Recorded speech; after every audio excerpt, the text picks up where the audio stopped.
Lesson 4. The role of pediatric medical providers in intervention. This lesson introduces intervention strategies that can reduce the impact of ACEs after exposure has already occurred. As a pediatric medical provider, you may be called upon to address trauma and other symptoms resulting from ACEs. You may also need to assess parents and caregivers for exposure to ACEs and related symptoms so they can receive appropriate care and reduce the chance that their children will experience ACEs. Parents and caregivers may not be aware of how their own childhood traumas affect children in their care. Because of this, we need to implement protocols and procedures to identify ACEs so proper interventions can be put into action as soon as possible. The first step is to determine if a patient has been exposed to ACEs or if they are at risk. Consider family or community-level factors that put children at risk for ACEs. Examples include maternal depression, parental substance use, poverty-related health risk factors, domestic or community violence, food insecurity, and poor social connectedness. When developing a plan to assess your patients and their families for exposure to ACEs, consider the following tips. Establish infrastructure and personnel to handle assessments. Assess for poverty-related risk factors during well child visits by asking about basic needs like food, housing, and heat, and refer families who need help to community resources. Assess for behavioral health symptoms, which may be due to trauma. Select age-appropriate assessment tools and a method to conduct evaluations. For example, you might choose to utilize a questionnaire, or you may conduct direct interviews. Determine how to document results. As a pediatrician, when you're evaluating for ACEs, you're really screening the parents rather than the children, because most children aren't aware of the financial situation of the families or of any big events that have occurred. They may have some awareness, but they're not really able to express that. So early signs of ACEs that you might see could be children presenting in your office with chronic headaches, chronic abdominal pain. This may be due to, a mother who's been diagnosed with cancer now is undergoing chemotherapy. This could be due to the child being bullied at school. This could be due to dad lost his job and now the family is struggling to make ends meet. They've had to downsize. They've maybe even moved into a hotel. So I think the first and foremost thing to do is identify what's going on. A lot of parents are, reticent to tell you that dad lost his job. And so seeing that a child may be presenting with some of these things like abdominal pain or headaches, asking those tough questions of, is there a big change that's gone on at home? Has anything new happened within the home or at school? So that you can identify those issues and then support the parents in terms of giving them ways to get help. The importance of understanding that connection between brain development, toxic stress, ACE, we're all about brain development. If you think about how long it takes a kid just to say their first few words, tie their shoes, ride their bicycle, so development is changing function, just like growth is changing size. Easy to measure them, it's objective.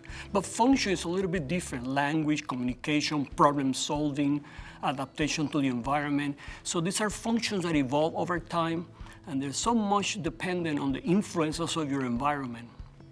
So for the pediatrician to have the surveillance, we do screening and surveillance.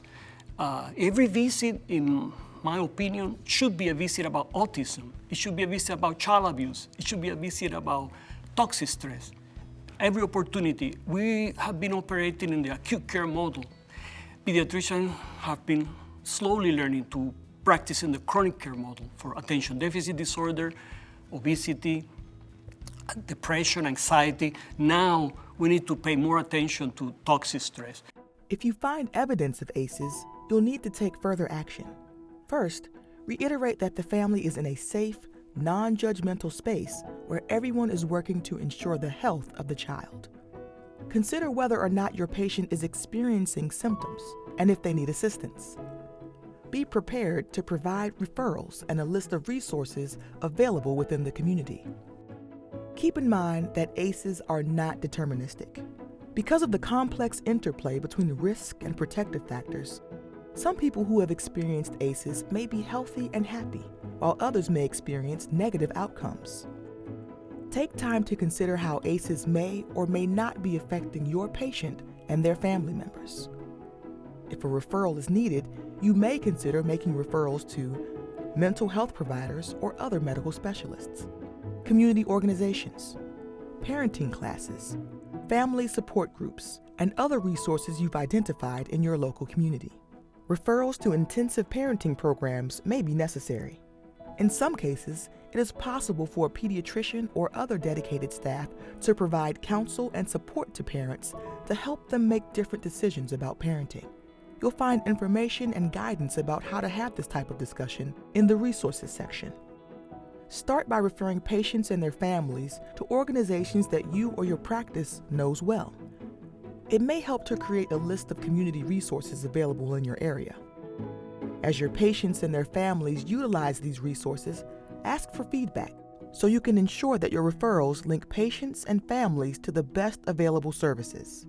Be mindful of factors important to the family like distance, affordability, language spoken by therapists, and accessibility of the referred service.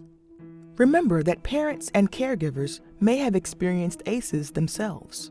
When appropriate and when possible, help parents access services for trauma they've experienced.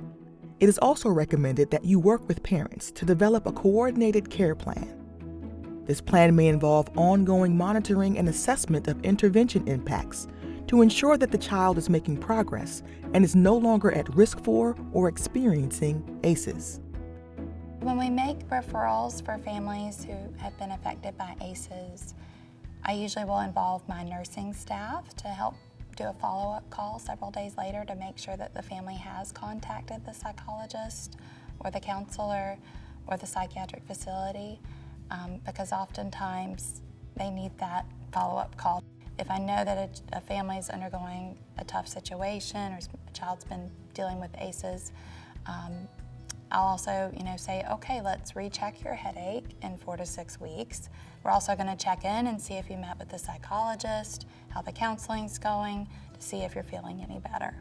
So I think good follow-up is key when you make referrals for families. The big part of effective referrals is knowing who in your area takes what, because a lot of psychologists don't take any insurance. Some take only private. Some take state funded, and then knowing who takes what is really important. So on our list, we specify who takes what, where they're located.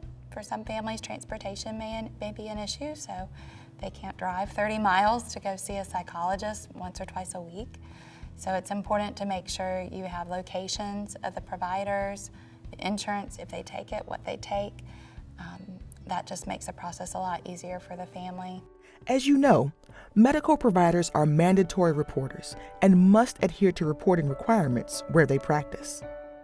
Screening for risk factors and evidence of ACEs may uncover information that triggers the mandatory reporting requirements in your state. Adhere to your local requirements if any relevant information is uncovered during screenings or assessments. At this point, you may be wondering about reimbursement. The American Academy of Pediatrics provides coding newsletters and fact sheets that outline the various codes you can use for patient visits. Please visit the resources section for links to these resources. From a practical standpoint, it's difficult to discuss ACEs with families because it does take a lot of time. And most pediatricians are busy seeing 30, 40 patients a day, and they don't have a lot of time in their schedules. So there are several ways of helping with this. I do 2 behavioral appointments a day, one at the end of the morning and one at the end of the day, so that if I run late, it doesn't affect the other patients who've been scheduled. The other way to do that is if, my triage nurses are great at fielding calls, so a lot of times they'll say, okay, this child's been vomiting recurrently, having stomach aches, but I think there's some anxiety going on, so they will make sure to block enough time for me in my schedule to address it. Another way would be having your staff help you. I have some fantastic nurses who are very knowledgeable with ACEs who can spend that extra time. So if I do have to move on to another patient, I can send my nurse in to then talk further with them about resources. In terms of billing for these services, I would recommend billing on time versus billing your codes for regular office visit. So You document the face-to-face time that you spent with the patient, and if more than 50% of the visit was face-to-face, which with most of these things they would be, then you can bill based on time and your reimbursement would be higher. Also, if you do any screening, so a depression inventory, an anxiety inventory, eating disorders inventory, ADHD screenings, you can also bill for those screening tests as well. Before we conclude this lesson, please be sure to consider the following. Medical providers may have been exposed to ACEs in their own lives. They can also experience trauma, PTSD, and stress when providing care for patients and families affected by ACEs. It's important that providers tend to their own health and wellness in order to prevent negative outcomes, unhealthy coping behaviors, and burnout. These things can affect one's personal life, and they can affect a provider's ability to provide effective care. Stress management practices, counseling services, and other preventative wellness techniques can help. If you're looking for support, please visit the American Academy of Pediatrics resources about physician health and wellness. A link is available in the resources section of this training. We've covered a lot of ground in this lesson. Let's review.